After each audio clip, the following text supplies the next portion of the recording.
bancos, o en las ventanillas de un banco que no recibe $300 diarios y que no recibe más de $1,500 al mes. No, el crimen organizado opera de otra forma, y el Banco de México sí sabe dónde está la ruta del dinero que utilizan en el lavado.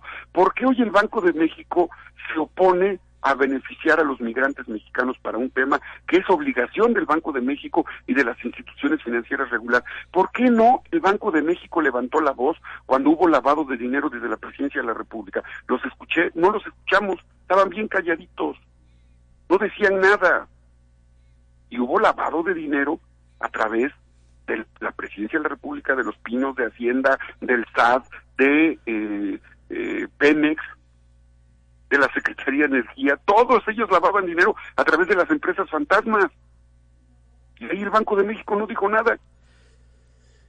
Y además lo he escuchado lo escuché a usted decir que Banxico pudiera estar más preocupado por lo que pudiera pensar la Reserva Federal de los Estados Unidos. Pareciera que el gobernador del Banco de México es empleado de la Reserva Federal. Lo digo con mucho respeto, ¿eh? Sí. No se vulnera la autonomía del Banco de México. No se vulnera la autonomía del Banco de México. Hay que leer el artículo 26 de la Constitución. Hay que leer las disposiciones legales establecidas en la ley. Ahora, también es importante decir con claridad que esta iniciativa que impulsó el senador Ricardo Monreal de Morena fue apoyado por senadores de todos los partidos políticos, hubo consenso. El senador Manuel Añorbe del PRI, Juan Manuel Fossi del PRD, Miguel Mancera del PRD, Nubia Magdalena Mayorga del PRI, Nadia Navarro del PAN, Lili Telles del PAN, Claudia Ruiz Massieu Salinas del PRI. Lean el artículo 28 de la Constitución, ahí está muy claro las funciones sobre la autonomía del Banco de México y el órgano que tiene el Banco de México para regular la prevención de operaciones con recursos de procedencia ilícita. Así es que no lo hay. Lamentamos mucho, esto más parece, recuerdo muy bien cuando el sistema financiero boicoteó la iniciativa para bajar las comisiones bancarias. ¿Sí te acuerdas que sí, que presentamos una iniciativa y luego los bancos, se cayó la bolsa y hicieron drama, porque México es un paraíso fiscal y financiero para los bancos? Entonces, ¿no hay riesgo de estos 700,000 millones de pesos que llegan por parte de los 10 millones de migrantes que depositan su dinero a nuestro país? No, lo que tenemos que hacer es que los recursos que llegan por dólares de manera lícita, sí, los mexicanos que trabajaron en Estados Unidos, que son de Veracruz, de Puebla, reciban el justo valor a su sacrificio. Hay que conocer, hay que vivir entre los migrantes, hay que conocer las comunidades migrantes, hay que saber lo que pasa en el cambio de los dólares de nuestros hermanos migrantes, el viacrucis que viven, la decepción que viven cuando se dan cuenta que trajeron $1,000 para pagar la operación de su mamá y que no les alcanza para pagar la operación, porque las autoridades del Banco de México y las autoridades financieras no han resuelto un problema que tiene que ver con agilizar y facilitar el tipo de cambio, los procesos de cambio monetario. Entonces, para cerrar este tema, esta ley protege a los migrantes que mandan sus remesas a nuestro país.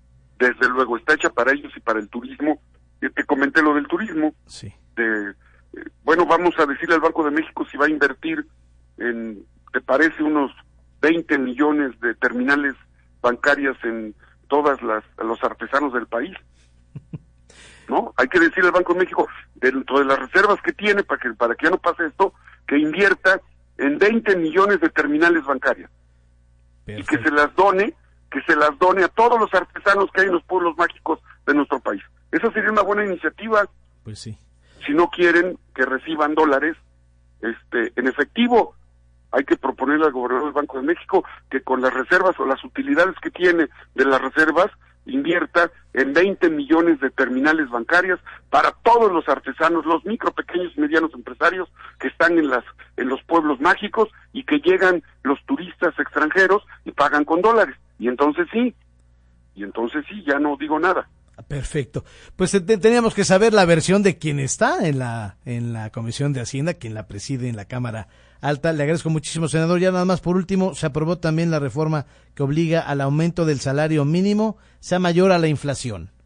Sí, estos 2 últimos años con el presidente Andrés Manuel ha tenido una recuperación del salario histórica, también hay que decirlo, con el respaldo de los empresarios mexicanos nacionalistas. Qué bueno, es muy importante, es vergonzoso, dice el presidente Andrés Manuel, que México siga siendo el país cuyo valor del salario sea el último en todo el continente. Y esto es resultado de gobiernos que piensan como el Banco de México, que no importan ni los trabajadores migrantes, ni importa el valor adquisitivo de los salarios de los trabajadores.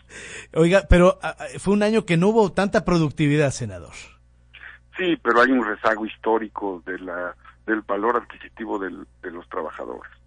Senador, le agradezco muchísimo, le aprecio su generosidad, se escuchó en Puebla y en Veracruz y siempre muy, muy generoso con este medio. Muchas gracias, ¿eh? Soy tu corresponsal y estoy en el Facebook en Alejandro Armenta, sí. En el Twitter y Instagram en @Armenta conmigo. Claro que soy tu corresponsal, es un honor ser corresponsal de Radio en Contacto con Ramtés Yunes. Muchas gracias, el honor es nuestro, senador, y feliz año, y que Felices tenga fiestas. También buena Navidad. Gracias. Gracias a ustedes. Bueno, pues ahí están las dos partes, escuchamos, ¿no? A gente, a especialistas financieros, que fue un error, ¿no? Al haber aprobado esta iniciativa, y dice el senador Alejandro Armenta que no, se protege a los migrantes, que es falso que haya transferencias totalmente al 99% electrónicas, sino que la gente tiene que cambiar en el mercado negro sus dólares y se los dan a muy bajo precio. Usted tiene las dos versiones